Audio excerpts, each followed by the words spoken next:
Reading your book reports on Indians and Communications, and I'm happy to say that everyone in class did very well. Now I've selected one of the reports to be read in class, and it belongs to Donna and Blair, who teamed up to do the report. Donna and Blair, will you please come up?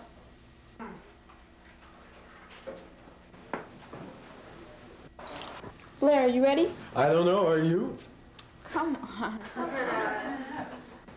Indians and Communications. My family and I went north to my grandparents' home for the weekend. We did lots of fishing, took walks to the woods, and had plenty of good home cooking to eat.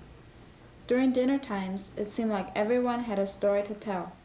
My father told us the story of how he and my mother met and how at one time my grandma chased my dad away from the window because he was spending too much time with her daughter. As he ran from my grandma, he tripped and fell into a puddle of mud. Grandma then walked up to him and said, "Good night, Michael," and walked away giggling.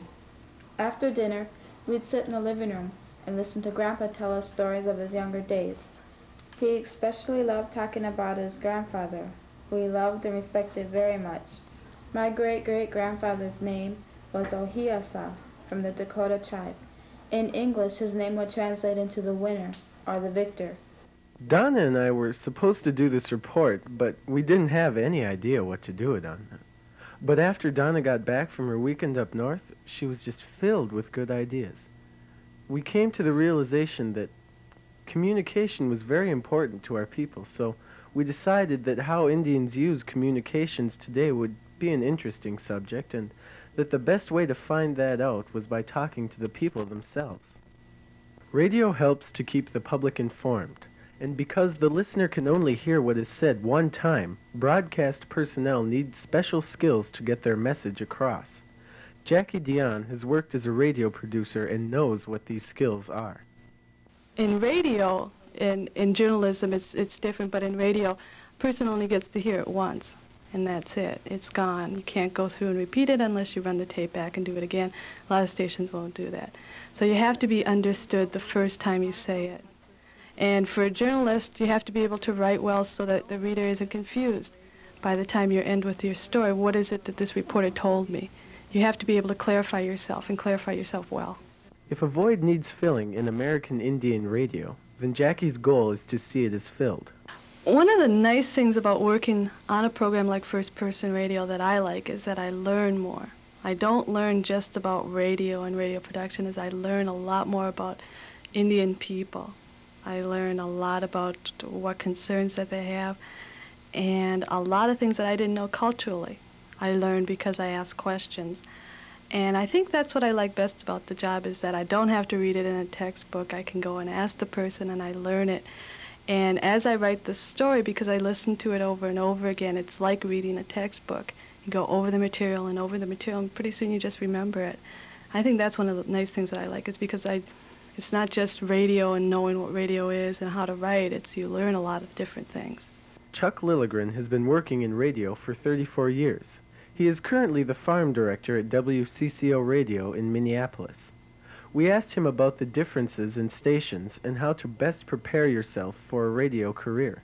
There are stations that are primarily music stations, and those would be defined. They're country western music, rock stations, they're middle-of-the-road stations.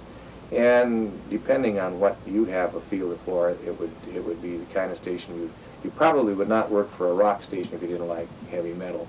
You probably would not work for a country western station if you didn't like that, although that could vary. You work at the job you get hired for, really.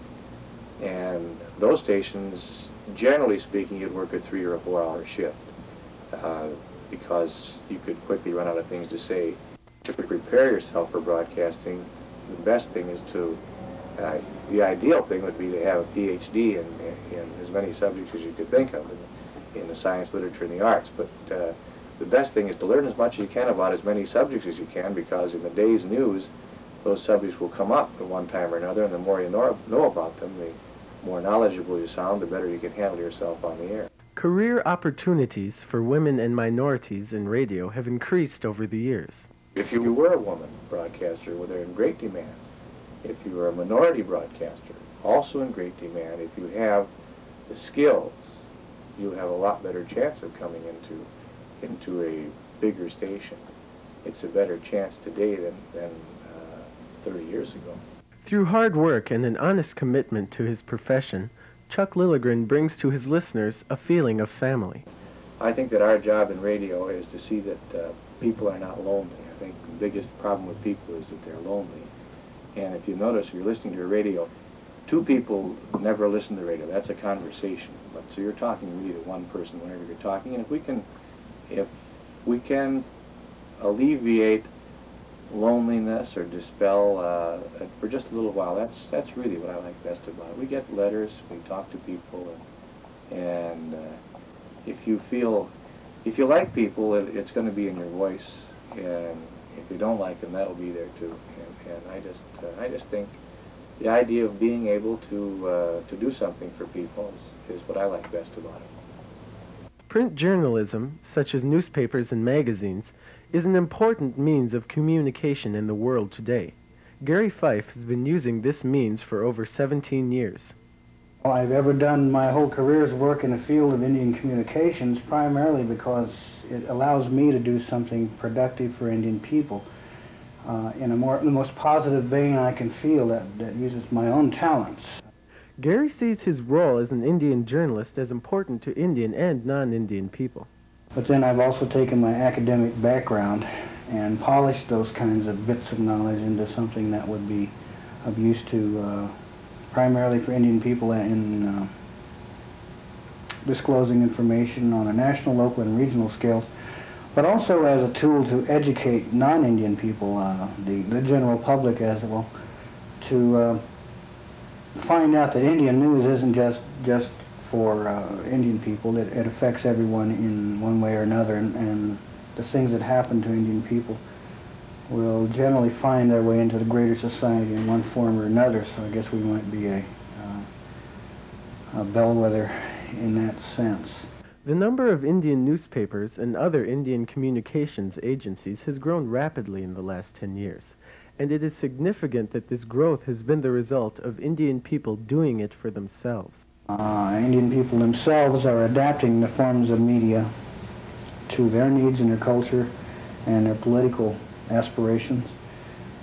It's kind of exciting to be into that period. I began my career in this business at a time when you could just about count the number of formally trained people involved in the business very quickly. We've seen the phenomenal growth in the number of publications come out, but what's better yet is we've seen a growth in their quality and in their acceptance and in their readership.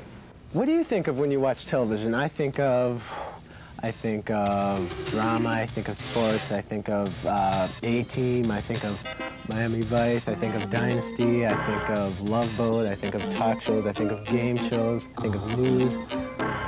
You might even see me on television.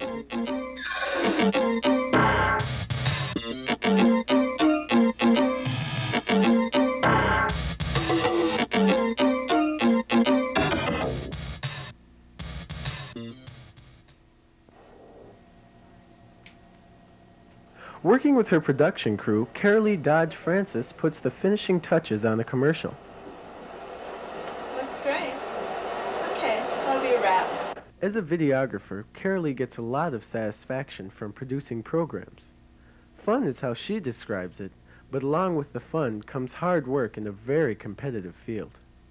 Cameras, for some reason, and probably always will, have a tendency to draw people.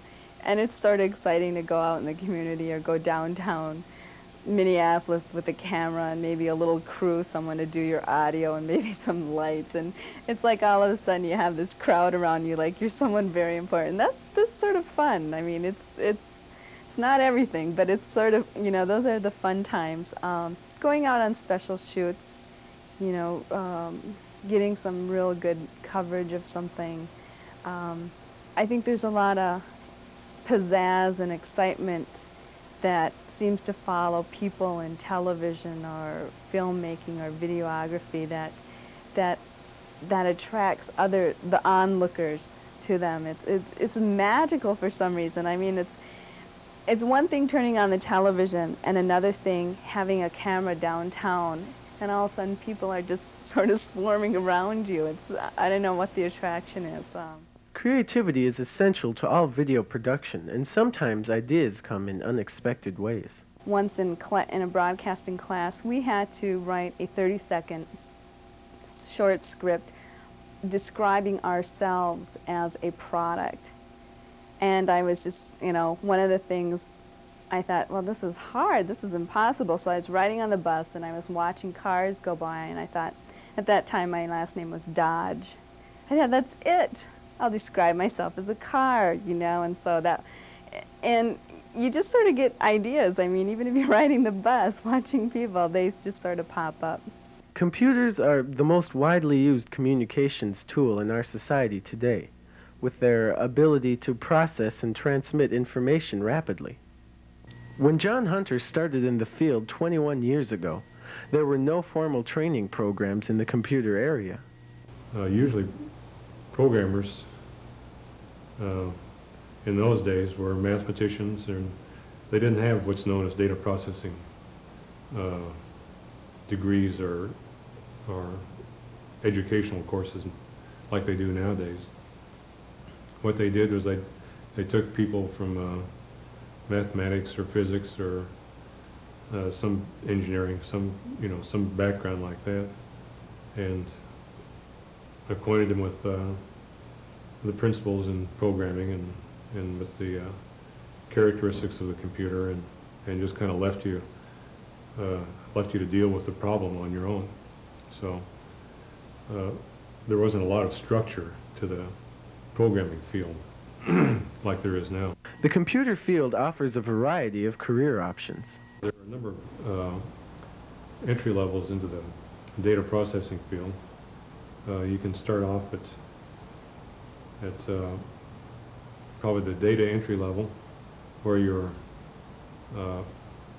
keying information into the computer either via punch cards or into some type of terminal which takes the information at a later time and is processed by the computer. Another opening in the data processing field that's fairly common is that of a computer operator. Usually the computer operator has got some, probably not so much programming skills, but possibly he's been through some type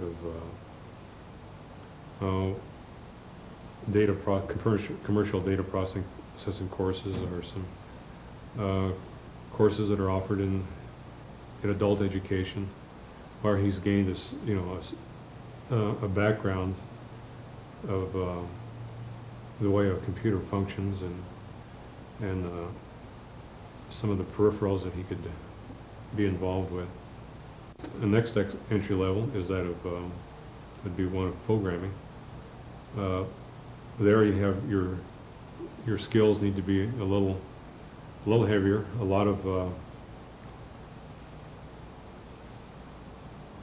of the software companies, such as Sperry or Control Data or IBM or Burroughs or NCR, right now are taking programmers who've got a degree in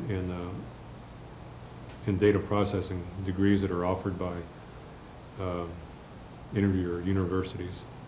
Systems analysts usually require programming experience at least. The job outlook in the computer field is optimistic, and a person who chooses computers as their career will have many opportunities to learn and advance. Well, I think it's going to be becoming a growing field. I think I think we're probably, the era that we're in now has been known as the information age, where the bounds of information are growing almost at a high rate. And in order to keep track of all this information, I think computers are our only solution.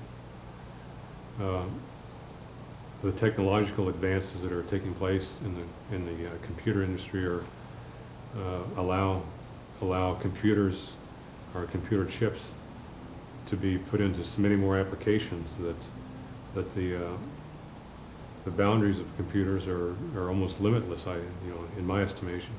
The arts have always been an essential form of communication for Indian people. As we continued our interviews, we saw that it was easier to see the meshing of traditional and contemporary Indian ways in the arts than in any other area of communications. In the past, art in Indian culture was not an art gallery where different people brought works of art to exhibit and to sell. This art was of the culture. This art brought beauty to the community. It taught history to the young. It talked of balance within the people and the universe. It is and was a tool that has nurtured its people for generations. Cody Enoch's father passed on to him the knowledge of carving pipestone to be used in prayer and ceremonial gatherings. Cody then discovered a love for drawing and painting. His father continued to teach him art, passing on to Cody what he had learned from his father. My father was a teacher, arts and craft teacher at a Catholic school in South Dakota, and I've learned quite a bit from him because he did a lot of pipestone carving, and I thought about it a lot, and when I started selling some of my paintings right off the bat, but they weren't really fantastic paintings, fabulous paintings or whatever you want to call it. They were just paintings, and people bought them. And so that's what gave me the idea, well, it must be good, so I continue on painting. As a teacher of traditional art, Cody teaches his students in the same way his father taught him. When they read a history book from legends, the teachings that you get, like from all different tribes, they all have visions, from ceremonies or the ceremonies they go to, like sweat lodges. You go into a sweat lodge, and if you believe in a sweat lodge heavy, deep into it, you can see visions. And from this is where I get my ideas in painting on canvases, whatever it is.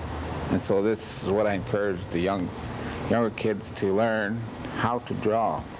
And I ask them to read a book and see what vision you can see or what ideas you can get from it. Put it on paper, drawing. And afterwards, you'll learn how to paint, and that's what you get, see. Cody shared his definition of traditional art with us as he showed us the mural he painted outside the Minneapolis American Indian Center. You call it traditional painting because it's not a teaching from the books, the art books or the art books for carving or anything like that. It's not, no reading from many books. This is all done in self-taught. And you continue that. And as you go along, you learn the traditional ways, the traditional, what do you call, the legends that you hear from your grandmother, your parents, what happened years ago. And like in my time, a lot of this was still carrying on. So you might say I come from a Model T days. Because I was raised back in 1930s, in the 30s, okay? So I went to Catholic school. Catholic schools never taught me how to paint, how to draw or anything.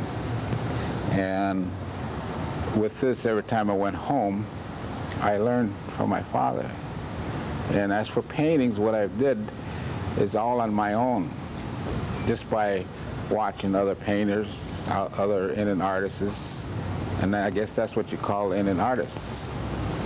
You don't learn how to mix your paint, you do it yourself. You learn your own ways, and that's what you call a traditional artist. Russ Wilkie was encouraged by his father to become an artist and received a Bachelor of Fine Arts degree from the Minneapolis College of Art and Design. And my father was an artist, and he graduated at Walker. He got his bachelor's at a Walker. I guess that would be my major influence. And he eventually had his master's at UND, and he was head of a department there. And he lost me, got killed in a car accident when I was 16, and that was my big push. But I used to come home when I was in grade school, and he used to make me sit down next to him. He used to mix his colors, and he used to do a little bit on his paintings. And that was basically the push I had. It was like I was almost pre-programmed. Like my dad picked out of one of his 6 kids, this is going to be the artist. You know. Russ incorporates both the techniques he learned in college and his knowledge of Indian culture in his work. I don't really believe in painting symbols, like traditional symbols. I think traditional symbols belong with tradition. They don't belong in artwork unless you're going to do a traditional painting. You know, and even then it wouldn't be traditional, because only one I know who has the right to do that is a holy man. They know what the symbols are about. Like that's a good way of not offending anybody, and still getting your point across is by sticking and poking fun at some things. You know, like this one 2 guys sitting on the island with the birch bark canoe. You know, you notice one's going like this and one's going like this. I call it a fish story. First fish story. No, it was this big. No, it's actually that big, you know. So, the one with the eagle, one flying over with a pouch in his mouth. Actually, that happened at our wedding. We're sitting during the reception, and this bald eagle flew over the reception, and everybody says, "Wow, that's a good omen for you guys." And so I painted it. And Minnehaha Falls, as far as I'm concerned, you know, in the middle of wintertime when actually that did take place, we walked there across the falls. So-and-so, whatever her name was, and so whatever his name was. If they live in Minnesota, there's no way in hell I'd stick my foot in that cold water, you know? They're on a horse, so I put them on a horse. Russ's parents valued education and passed this on to their children. In my family, like, education didn't quit in high school, you know? Like, they considered you a graduate when you graduated college. And so far in my family, like, we're 6 for 6 degrees, each one of us kids. A painter uses her hands to create shapes and lines. In the same way, Gabrielle Tadeuszkaszka creates shapes and lines with her body as she dances. The first time I went to a dance class, I was probably in kindergarten, and I took experimental dance classes at the Walker Art Center that they were having for children to introduce them to dance, and that was the first time I was exposed to dance, kind of like in a classroom setting. And I really liked it because I was athletic and I liked moving around and imagining, and you know, she would have us pretend we were something and make these shapes and, you know, like move across the floor and jump around, and I liked those kinds of things. And discipline and hard work formed the daily routine needed to keep in shape. For me, it's, you know, more personal. I've always liked the athletic quality and, you know, keeping in shape and being able to express yourself and learning discipline. Those are all things that appeal to me.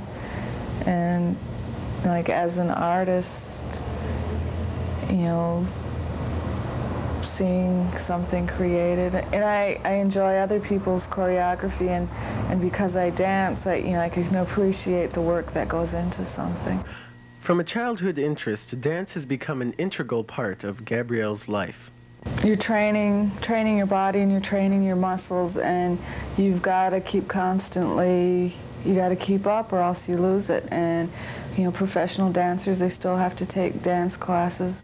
Dance is as universal as language, and as an American Indian, Gabrielle sees dance in her culture as a way of life. Contemporary dance you know, like the relationship of the audience to the performer is a lot different. That the audience isn't usually expected to participate except whether they like something the dancer's doing or not. That, you know, you're there to observe and watch the choreography and watch to pick out, you know, who's the exceptional dancer. Whereas I think for like so-called traditional Indian dance, I don't like to say traditional because, you know, people are still, you know, dancing that art form, so, you know, like it's something people are still doing today, and it's more of a social event, and it's a way that the culture's carried on, and people are expected to participate, not just sit and observe.